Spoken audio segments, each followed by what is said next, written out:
जय श्री कृष्णा। आज जानकारी लेकर आए हैं कि कैसे रिश्तेदारों से रिश्तेदारी खत्म कर देना चाहिए। देखिए, जीवन में बहुत सारी चीजें होती हैं। जैसे एक आध्यात्मिक जीवन होता है, आपका एक भाग अध्यात्म का होता है। जैसे हम आपको बताते हैं कि आध्यात्मिक जीवन भी होना चाहिए, सांसारिक जीवन भी होना चाहिए, गृहस्थ जीवन भी होना चाहिए। तो सारी चीजों को आपको देखना होता है, क्या चीजें किस तरीके से करें, क्या ना करें।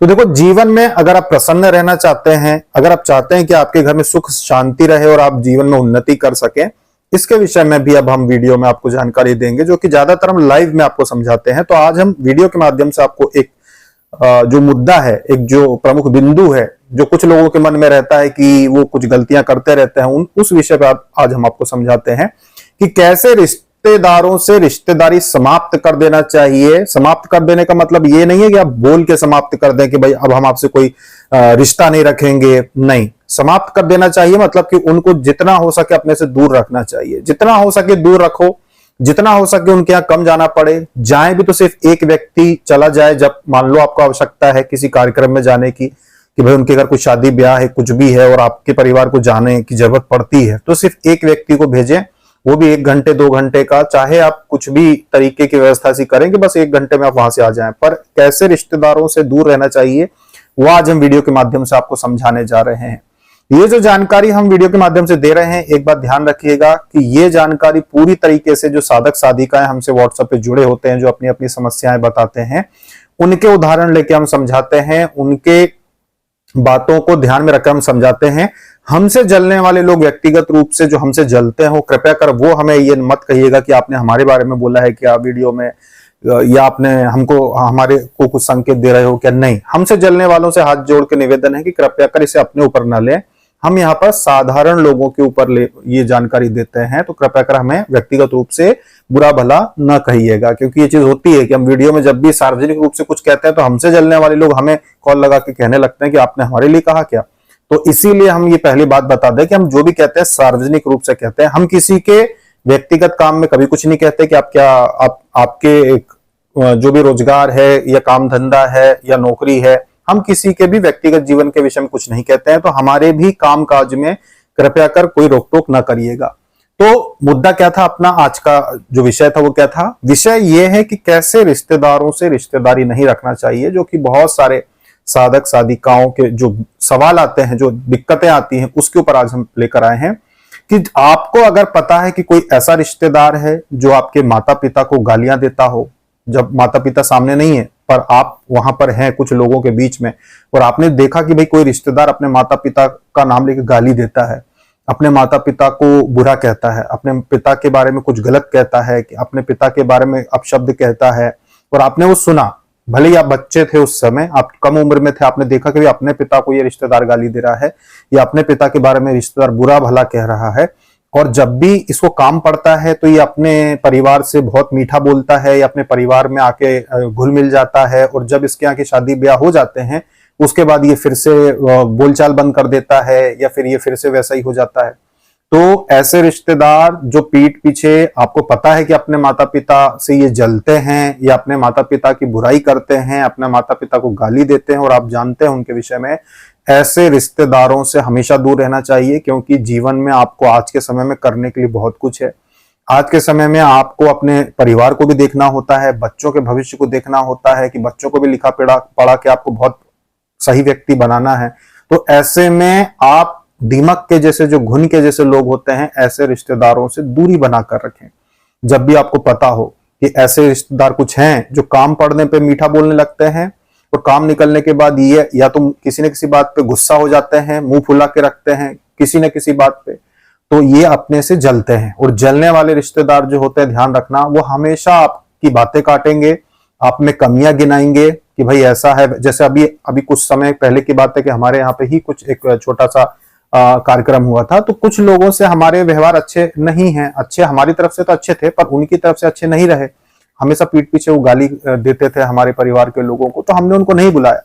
तो बहुत सारे जो ऐसे रिश्तेदार थे जो हमको बार बार ये कमियां गिनाने की कोशिश कर रहे थे कि तुमने उनको नहीं बुलाया, तुमने उनको नहीं बुलाया, तुमने उनको नहीं बुलाया। मतलब ऐसे रिश्तेदार जो आपसे जलते हैं, वो अपनी एक टीम बना के रखते हैं कि कैसे अगर हम ना पहुंच पाए उनके घर तक, दो दूसरे रिश्तेदारों को भेजें कि तुम जाकर उनको टोको कि हमको क्यों नहीं बुलाया, हमको क्यों नहीं बुलाया, जिससे हम आते और गाली देते या हम आते और दो चार लोगों में बुराई करते या आपकी कमियां गिनाते। तो ऐसे लोग बहुत सारे होते हैं, हर व्यक्ति के जीवन में कहीं ना कहीं ऐसे लोगों से सामना होता है।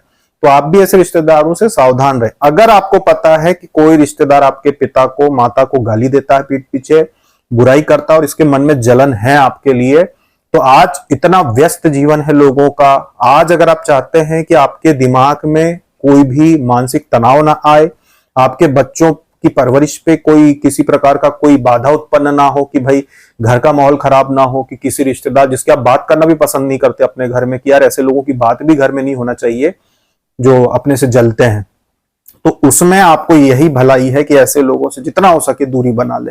अनावश्यक ऐसे लोगों से के घर ना जाएं, ऐसे रिश्तेदारों से जितना हो सके दूरी बनाए। अपने घर की कोई भी प्रोग्राम हो या कुछ भी हो सके तो ऐसे लोगों को बुलाना ही बंद कर दे, कि पता है कि अपने माता पिता को गाली देते तो बुलाए ही ना, या फिर इतना छोटा प्रोग्राम करें कि किसी को बुलाने की जरूरत ही ना हो, घर के लोग मिलके कर लो, ये चीज करो। पर ऐसे लोगों से दूरी बनाए, ऐसे रिश्तेदारों से दूरी बनाए। उनके यहाँ कोई प्रोग्राम है, कार्यक्रम है, उन्होंने आपको बुलाया है, सिर्फ एक व्यक्ति जाओ। पता है कि अपने को गाली देते हैं, अपने से जलते हैं, पूरा परिवार वहां मत जाओ, क्योंकि कोई ना कोई आपके पूरे परिवार में से आधे लोगों को बुरा जरूर कुछ ना किसी बात पे सुनाएगा, चाहे वो आपकी माँ को सुना दें, आपकी पत्नी को सुना दें या बच्चों को सुना दें। मतलब मतभेद, वहां पे भी भेदभाव, अपमान आपको देखना पड़ेगा। इसीलिए जब पता हो कि किसी परिवार से अपनी नहीं बनती, वहां सपरिवार आप न जाएं, सिर्फ एक व्यक्ति जाए, शादी अटेंड करे, 1-2 घंटे का काम करके अपने व्यवहार देकर वापिस आ जाए। क्योंकि ये समाज ऐसा ही है आज के समय में। देखो बहुत सारी बातें ऐसी होती जिनकी वजह से व्यक्ति को मोक्ष नहीं मिल पाता और वो सांसारिक ही रह जाता है। उनमें से बातें ये भी होती है कि दुष्ट रिश्तेदारों से ज्यादा अच्छे संबंध बना के रखने वाला व्यक्ति भी दुखी रहता है। अगर आपको मोक्ष पाना है तो कैसा दिमाग होना चाहिए कि भगवान की भक्ति के सिवा और कुछ दिमाग में न चल रहा हो, कि भगवान की भक्ति चल रही हो, भजन कीर्तन चल रही हो, व्रत चल रहे हो, तीर्थ यात्राओं के विषय में सोचे कि अब मैं वहां जाऊंगा। अब बच्चों की पढ़ाई लिखाई के बारे में सोचे कि भाई इस बार मेरे बच्चे के कैसे नंबर आए, इस बार मेरे बच्चे की क्या उन्नति हो। आप अच्छी बातें सोचे। ऐसे में कोई भी ऐसे व्यक्ति से अगर आप संबंध बना के रखोगे ना, तो वो हमेशा कोई ना कोई तकलीफ पहुंचाते रहेंगे, हमेशा कोई ना कोई ताने, हम दूसरे रिश्तेदारों के कान भरना, उनको ताने देना। तो ऐसे रिश्तेदारों से दूरी बनाए और उनके जो सगे बनते हो उनसे भी दूरी बनाए। मान लो एक रिश्तेदार है आपका और वो आपकी बुराई करता है, निंदा करता है, रिश्ते में आपका जो भी लगता हो, ताऊ लगता हो, चाचा लगता हो, कुछ भी लगता हो, अगर कोई रिश्तेदार है आपको लगता है कि ये अपना विरोधी है, तो उनके जो सबसे ज्यादा अच्छे संबंध रखने वाले रिश्तेदार, उनसे भी दूरी बनाओ। क्योंकि हर व्यक्ति के रिश्तेदार बहुत से होते हैं। अगर आपके पिता तरफ से, माता तरफ से कुल मिला के अगर मान लो 30 रिश्तेदार हैं, 30-35 परिवार ऐसे हैं जो सगे रिश्ते में लगते हैं, उनमें से अगर 4-5 को छोड़ना भी पड़े तो कोई दिक्कत नहीं, फिर भी 30 रिश्ते हैं आपके। 30 रिश्ते परिवार ऐसे हैं जिनमें कितने ही शादी विवाह होंगे, कितना ही, तो उनसे खूब अच्छे व्यवहार बनाओ। पर जो सबसे बड़ा विरोधी हो आपका, वो और उसके साथ उठने बैठने वाले या उनकी तरफ बोलने वाले या उनको भला बताने वाले रिश्तेदारों से दूरी बना के अगर आप चलोगे, विश्वास मानिए कि मानसिक तनाव से आप बचोगे। आपके घर में कुछ भी अच्छा होता है तो खुश होने वाले लोग आएंगे, तो आपको भी अच्छा लगेगा कि भाई आपके घर में अगर कुछ उन्नति होती है, आप जीवन में उन्नति करते हो, अच्छे रिश्तेदार से संबंध रहेंगे तो वो आएंगे तो अच्छा बोल के जाएंगे, उनके साथ उठना बैठना भी आपको अच्छा लगेगा। आपके बच्चों को लेके भी आप सुरक्षित रहेंगे कि भाई अपने बच्चे जो हैं वो कुछ अच्छा करते हैं, तो ऐसे ही रिश्तेदारों के साथ उठो बैठो जो आपके लिए अच्छा बोलते हो, अच्छा सोचते हो, तो वहां भी अच्छा। अब होता क्या है, लोग किस गलतफहमी में है कि भाई रिश्तेदारी खत्म नहीं होना चाहिए, ये बहुत बड़ी गलत। अरे जब शरीर ही खत्म हो जाता है, शरीर ही नहीं बचता, तो आप रिश्तेदारी खत्म ना हो ये डर मन में क्यों रखते हैं कि रिश्तेदारी खत्म हो जाएगी। रिश्तेदारी खत्म हो जाएगी, गलतफहमी छोड़ो, ये बिल्कुल दिमाग से निकाल दो। रिश्तेदारी खत्म ना हो जाए इस चक्कर में लोग जीवन भर उन लोगों के साथ भी उठते बैठते हैं जो आपके ही माँ बाप को गाली देते हैं। ये बहुत बड़ी मूर्खता है, उन्हीं लोगों के साथ उठना बैठना जो आपके ही माता पिता को गाली देते हैं, तो जो आपके बच्चों को देख के ऐसे उंगलियां तोड़ते हैं कि ये मर जाए। सोचो, क्योंकि जलने वाले ऐसे ही होते हैं, आपके बच्चों की भी मृत्यु की कामना करते हैं, यार इनके तो मर जाएं। तो ऐसे लोगों के साथ उठना बैठना, ऐसे लोगों के साथ कोई अर्थ नहीं बनता इसका। अगर आपको ये लगता है कि भाई ये परिवार में 2 लोग हैं जो अपने यहाँ कभी कोई कार्यक्रम होगा और साथ देने के लिए आएंगे, उसकी बजाय आप 10 साल गाली खाओगे। 10 साल में मान लो एक प्रोग्राम आपके यहाँ है, कोई कार्यक्रम निकलता है, शादी ब्याह कुछ भी, 10 साल में एक या 5 साल में एक निकलने वाला है, आगे चल के जब बच्चे बड़े हो जाएंगे, तो सिर्फ दो लोग आपके यहाँ आके मदद कर सकें इसलिए आप 10-15 साल उनकी गालियां खाओगे, वो हजारों कमियां निकालेंगे आप में, आपके बच्चों में, आपके माता पिता में, और आप वो सहते रहोगे सिर्फ इसलिए कि दो लोग शादी में मदद कर दें। अरे 2,000 पटक देना, 4 मजदूर ले आना काम करने के लिए, वो सारा काम संभाल लेंगे। पर एक दिन का खर्चा रहेगा ना, 2,000 पटके आपने 4 आदमी रख लिए दिन भर के लिए, सारा काम करा देंगे बड़ा अच्छे से। पर इसके लिए 10-15 साल किसी की ताने सुनने की, बुरी बुरी बातें सुनने की जरूरत नहीं है। इसीलिए इस बात को आप गंभीरता से लें। बहुत सारे लोग बेवकूफी करते हैं कि ऐसे रिश्तेदार पता है कि अपने से जलते हैं, पता है कि अपने परिवार की बुराई करते हैं, पता है कि अपने माता पिता को कष्ट पहुंचाते हैं, उसके बाद भी उनके हाथ पैर जोड़ते रहते हैं कि इनसे हम व्यवहार बना के रखें, इनके सामने झुक के रखें, और तकलीफ उठाते रहते हैं। तो अगर आप मोक्ष चाहते हैं कि आपको मानसिक तनाव ना रहे, अगर आप चाहते हैं कि आपके बच्चों को आगे चल के अपमानित ना होना पड़े, क्योंकि ऐसे लोग न सिर्फ आज आपके माता पिता को गाली देंगे, कल को चल के आपके बच्चों का भी अपमान करेंगे, उनको भी 4 बात सुनाएंगे और आपके बच्चों को सुनना पड़ेगा। तो इसीलिए, क्योंकि ऐसे जो दुष्ट लोग होते हैं ना, वो समझ जाते हैं कि सामने वाले सहन करने वाले लोग हैं, सामने वाले सुनने वाले लोग हैं, सामने वाले लोग पढ़े लिखे ईमानदार लोग हैं, तो अपन इनको कितना भी सुना दो ये बस सुनते चलेंगे। इसीलिए इन बातों को गंभीरता से लें। जो लोग आपसे जलते हैं और आपको पता है कि अपने से जलते हैं, वो लोग और उनके साथ उठने बैठने वाले जो घनिष्ठ लोग होते हैं, क्योंकि खरबूजे का रंग बदलता है। एक दुष्ट आदमी दूसरे दुष्ट लोगों से बहुत अच्छे व्यवहार बना लेता है।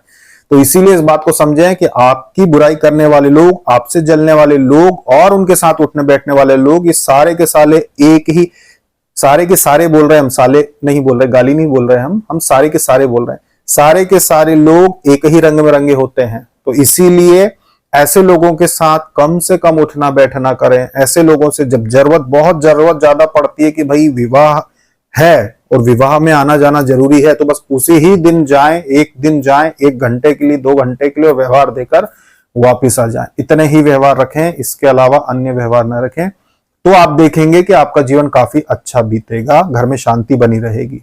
क्योंकि दुष्ट आपके घर आएंगे जाएंगे नहीं, दुष्ट के साथ ज्यादा उठने बैठने वालों से भी आप व्यवहार कम करेंगे तो वो भी आपके घर कम आएंगे जाएंगे, तो घर में शांति बनी रहेगी। कोई आपको ताना मारने नहीं आएगा आपके घर में, कोई बुरा भला कहकर नहीं जाएगा, कोई आपके घर की बातें देखकर बाहर जाके नहीं चुगलेगा, तो बहुत शांति बनी रहेगी। आप खुद आजमाना। 10, 15, 20 साल से जो रिश्तेदार, जो आपको पता है कि ये दुष्ट हैं, ये अपना को नहीं समझते, उनसे आपने जो बार बार उनके सामने हाथ जोड़े होंगे, बार बार उनको मनाया होगा, बार बार वो रूठने का नाटक करते होंगे, आप मनाते होंगे, आपने सोचा होगा कि इनकी वजह से बहुत मानसिक प्रताड़ना आपने 10, 15, 20 साल में भोगी है। लेकिन जब आप संबंध खत्म करेंगे कि भाई दूर हो जाओ इनसे, फोकट इन लोगों के चक्कर मत पड़ो, उसके बाद आप देखना बहुत शांति रहेगी आपके दिमाग में, बहुत शांति सुकून रहेगा। आपके घर में उनके बारे में बातें भी नहीं होना चाहिए, उनका मुद्दा ही घर में नहीं छिड़ना चाहिए, जैसे वो लोग इस संसार में है ही नहीं। फिर आप देखो कि आपके घर में कितनी शांति बनी रहेगी। तो इस चीज को आप अपने जीवन में अपनाइए। समय बदल चुका है, आज कोई किसी का सगा नहीं होता, आज हर व्यक्ति अपना कमा के अपना पेट भरता है, कोई आपको 2 रोटी देने वाला नहीं है। आप अगर कल आपको कोई आर्थिक स्थिति बिगड़ेगी तो कोई मदद करने वाला नहीं आएगा। इसीलिए अपने जीवन में सबसे बड़े रिश्तेदार, तो हम जो व्यक्तिगत रूप से बता रहे हैं, सबसे बड़े रिश्तेदार आपके परिवार में सिर्फ आपके सगे भाई बहन ही होते हैं। उसके अलावा सारे के सारे जो लोग होते हैं, ये अपनी अपनी एक सीमा होती है, उस सीमा तक ही रहते हैं, उससे ज्यादा कोई आपकी सहायता नहीं करने वाला। पर भाई बहन सबसे ज्यादा सगे हो सकते हैं। क्या आपके भाई हैं, आपकी बहनें हैं, इनसे बढ़कर सगा कोई नहीं होता जीवन में। भले बहनों की शादी हो जाए आपकी, चाहे भाई आपके जो है वो अलग रह रहे हो, चाहे आपके भाई दूसरे शहर में नौकरी कर रहे हो, पर सगा भाई, सगी बहनें, इनसे बढ़कर रिश्तेदार आपको कभी नहीं मिलने वाला। इनके बाहर अगर आप जाएंगे तो ये है कि अगर कोई से आपके अच्छे मित्रवत व्यवहार होता है ऐसा भी कि भाई रिश्तेदार है पर व्यवहार बहुत अच्छे हो जाते हैं किसी से आपके, तो आपको अगर व्यवहार अच्छे हैं किसी से तो हाँ वो आपकी सहायता कर देंगे। पर आप सोचें अगर आज के समय में कि और अन्य लोग भी बिल्कुल वैसे ही मदद कर देंगे तो भाई थोड़ा सा मुश्किल है, इसलिए सावधान रहें। तो इसीलिए अगर 30 रिश्तेदार आपके हैं, 30 में से अगर एक परिवार आपको लगता है कि ये सही नहीं सोच रखते अपने लिए, ये अपने को गाली गलौज करते हैं, अपने माता पिता के बारे में उल्टा सीधा कहते हैं, व्यवहार करते हैं कि जब जो मर्जी आया अपने यहाँ से उठा के ले गए। जैसे कि मान लो कि कोई कुछ लोग होते हैं जो अपनी पैतृक संपत्ति से बाहर रहते हैं, और अगर आपको लगता है कि अपने यहाँ से चोरी करते हैं ये लोग, सामान उठा के कुछ भी ले जा रहे हैं जबरदस्ती और ये वो लगता है, तो ऐसे लोगों से दूरी बना लें, तो ही आपका जीवन जो है सुखी रहता है। 30 रिश्तेदारों में से अगर एक अलग भी हो जाए तो 29 रिश्तेदार हैं आपके जिनके साथ उठना बैठना प्रसन्न होना, आपकी आपकी खुशी में वो खुश होंगे, उनकी खुशी में आप खुश होंगे। बहुत रिश्तेदार तो ऐसे होते हैं जो आपके सगे में नहीं होते, उसके बाद भी बहुत अच्छे व्यवहार रहते हैं। वो हर सुख दुख में आपकी हालचाल लेने आते हैं, जब भी वो आपके शहर में आएंगे आपसे मिलने आएंगे, हालचाल लेंगे। तो ऐसे भी रिश्ते होते हैं जो बिल्कुल सगे में तो नहीं होते, उसके बावजूद भी बहुत अच्छी तरीके से वो रिश्ता निभाते हैं। ऐसे लोगों के घर आए जाएं, ऐसे लोगों के साथ उठे बैठे। लेकिन अगर कोई ऐसा लगता है कि यार कोई गाली देता है अपने माता पिता को, ऐसे लोगों से संबंध ना रखें जो गाली गलौज करते हो, आपके माता पिता को गाली देते हो, उनसे आप दूरी बना लें। क्योंकि गाली देना मतलब बहुत बड़ी बात होती है। कोई व्यक्ति बिल्कुल सम्मान नहीं करता, आपके माता पिता से बहुत जलता है, तो ऐसे लोगों से दूर रहें। तो आशा है कि ये जानकारी आपको समझ में आई होगी, पसंद भी आएगी आपको, कि देखो समझौता करो हर चीज में, अपने हाथ से कमा रहे खा रहे हो, तो ऐसे लोगों को बिल्कुल आप रिश्ता खत्म करो जो आपके परिवार से जलते हो या आपके परिवार के लोगों को गाली गलौज करते हो, गालियां देते हो। ऐसे लोगों से आप दूरी रखो, चाहे आप कितने ही वर्षों से उनको झेल रहे हो, लेकिन अब उनसे आप दूरी रखो तो आपके जीवन में थोड़ी सुख शांति रहेगी। तो पारिवारिक समस्याओं, पारिवारिक बातों को लेकर जो हम वीडियो बनाते हैं कभी कभी, उनमें से ये भी एक बहुत महत्वपूर्ण बिंदु है। इसको अपने जीवन में आप उतारिए तो आपको दुख नहीं होगा। अभी तक के लिए इतना ही। जय श्री कृष्णा।